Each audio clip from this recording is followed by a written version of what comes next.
Joining us for more on addressing neglected tropical diseases is Katherine Sanchez, Knowledge Manager of the End in Africa Project, a USAID-funded project that is managed by the organization FHI 360.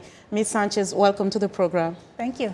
First, let me have your reaction to the Nobel Prize of Medicine winners addressing parasitic diseases. How do you react to this, given that this is really important in your work? Yes, it's very important, and we're very excited at our project at FHI 360 and in Africa.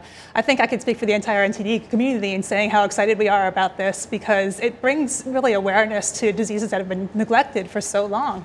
Absolutely, and they are called neglected tropical diseases for a reason. Now, tell us how you are experiencing this in your work. If they are neglected, how does this affect your work?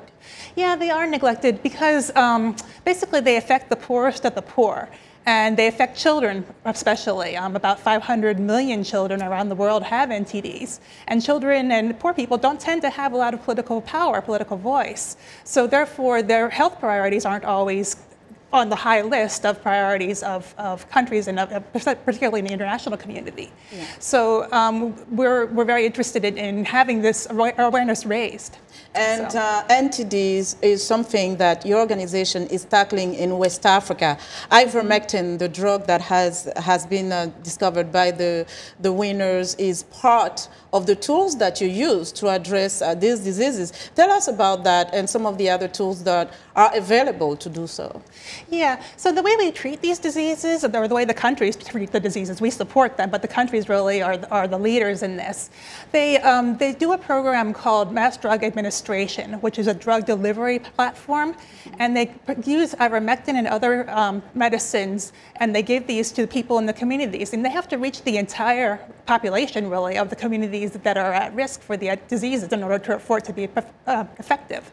So we work with them to help them do that. How available is this drug and other drugs? Are they expensive? Or, I mean, I guess expensive is relative, but how available are they?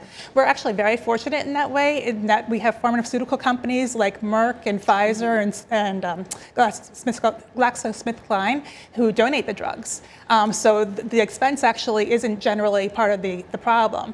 But once the drugs are donated, they need to get to the communities. They need to get to the people who need them. So that's where the work comes in, and that's where the money is needed. Because to get to so many different people, millions and millions of people, you need a lot of funding. You need a lot of support and resources.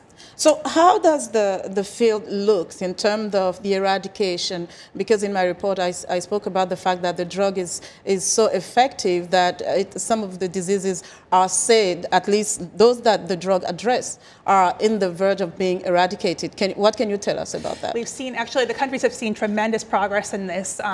Ghana, for example, has basically eliminated trachoma in its borders, and Togo also has eliminated pretty much lymphatic filariasis. So there's definitely progress being made. And in other countries also, they're seeing a lot of progress. But in some countries, there's still more work to be done. So we're making progress, but we have a ways to go. So ways to go, what will it take for the final push? Well, I should say also that there are some diseases that are targeted for elimination, and there are others like schistosomiasis and soil-transmitted helminths that are just targeted for control right now. Okay. And the reason is that in order to really eliminate them, you need to have safe water, safe sanitation facilities. And for that infrastructure to be in place, it's going to take a lot more than you can't just provide medicines, because then people will get reinfected. But you need to have that infrastructure in place. So in order to do that, there's going to need to be collaboration among different sectors, internationally and in the country as well. So poverty is definitely an issue also to address, I guess. Absolutely. Yes. Thank you so much, Ms. Sanchez, for joining us today. Thank you. I appreciate it. And that was Katherine Sanchez. She is Knowledge Manager of the End in Africa project with FHI 360. And that's our Africa Health Report for today. Back to you, Vincent.